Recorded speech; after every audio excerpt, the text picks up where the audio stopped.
আমাদের চলছে পবিত্র মাহে রমজান, আসছে খুশির ঈদ, অথচ আমাদের মনে নেই ঈদ করার মতন আনন্দ। বাংলাদেশ অ্যাম্বুলেন্স মালিক কল্যাণ সমিতির পক্ষ থেকে আজকে আপনাদের সামনে একটি অত্যন্ত গুরুত্বপূর্ণ বিষয় নিয়ে কথা বলতে এসেছি।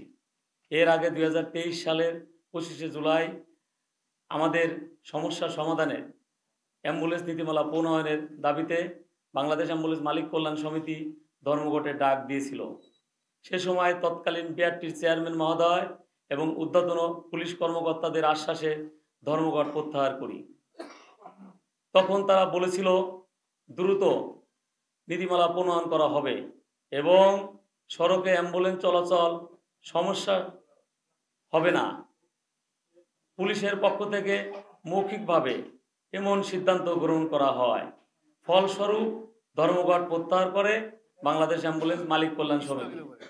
দীর্ঘ প্রায় 2 বছর হতে চলল, দুর্ভাগ্যবশত আজ পর্যন্ত আমরা সেই নীতিমালা বাস্তবায়ন দেখতে পাচ্ছি না।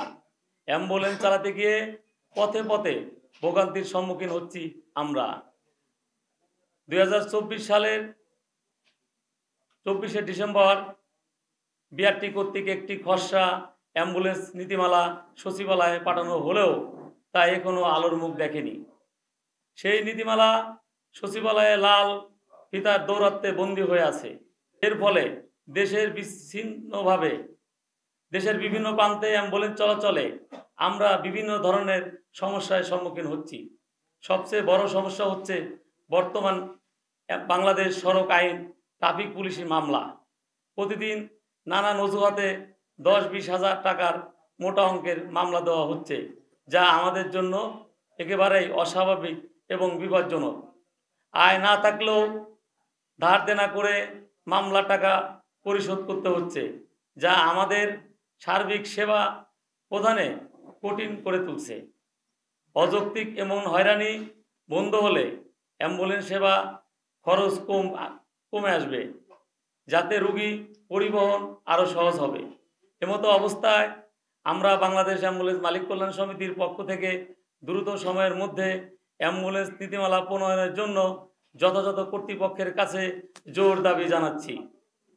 যদি আমাদের দাবি বাস্তবায়ন না হয় তবে আমাদের কঠোর কর্মসূচির দিকে এগিয়ে যেতে হবে। আমাদের অপ্রত্যাশিত সেই কর্মসূচির দিকে ঠেলে না দিতে কর্তৃপক্ষের প্রতি আহ্বান রইল।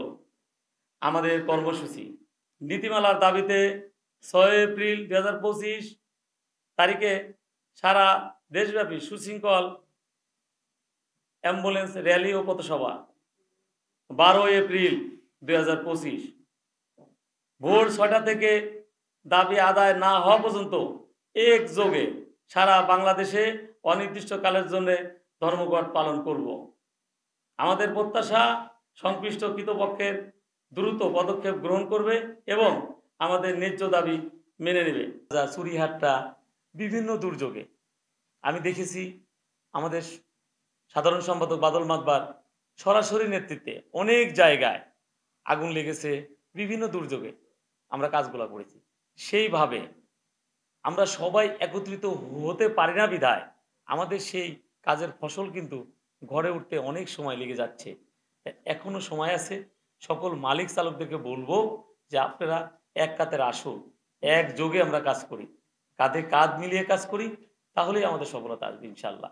আমাদেরকে সিএনজি গ্যাস দিতে হবে, রোগী থাকাকালীন সময়ে সিরিয়াল ছাড়া গ্যাস দিতে হবে। আমাদের যে দাবি নিয়ে আমরা আন্দোলন করেছিলাম তার মধ্যে ছিল অ্যাম্বুলেন্সের নীতিমালা চাই, অ্যাম্বুলেন্সের আয়কর মুক্ত চাই, বাণিজ্যিক রেজিস্ট্রেশন চাই, হয়রানি মুক্ত পথ চলতে চাই, টোল ফ্রির বাস্তবায়ন চাই।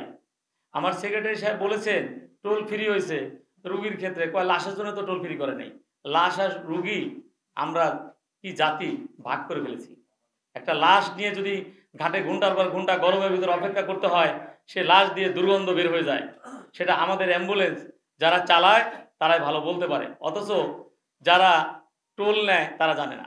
অ্যাম্বুলেন্সে 8 সিটের আসন চাই, হাসপাতাল সমূহে পার্কিংয়ের সুবিধা চাই। হাসপাতাল সমূহে পার্কিংয়ের সুবিধা এই জন্যই চাই, আপনারা দেখেন অনেক সময় রাস্তার পাশ দিয়ে আমাদের অ্যাম্বুলেন্সগুলো রুগীর জন্য অপেক্ষা করে। রাতে তাদেরকে ঘুমাইতে হয় অ্যাম্বুলেন্সের মধ্যে, অথচ হসপিটালে অনেক গাড়ি, প্রাইভেট গাড়ি, অনেক বিভিন্ন ধরনের গাড়ি অপেক্ষা করে।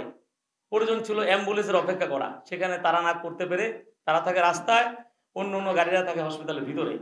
এখন থেকে আজকে আপনাদের মাধ্যমে আমরা সারা বাংলাদেশে যত হসপিটাল আছে, প্রতিষ্ঠিত আছে, এবং যারা হসপিটাল প্রতিষ্ঠা করবে, হসপিটালে অ্যাম্বুলেন্সের পার্কিং রেখে তাদেরকে হসপিটাল বানানোর জন্য আমি আহ্বান জানাবো।